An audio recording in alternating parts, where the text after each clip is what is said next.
I think the AKAP should be continued because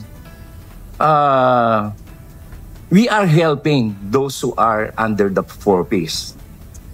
But how about those who are trying to work, pay taxes, those who are earning minimum wages, and in fact, even those in the informal sector who are earning below the minimum and still pay taxes?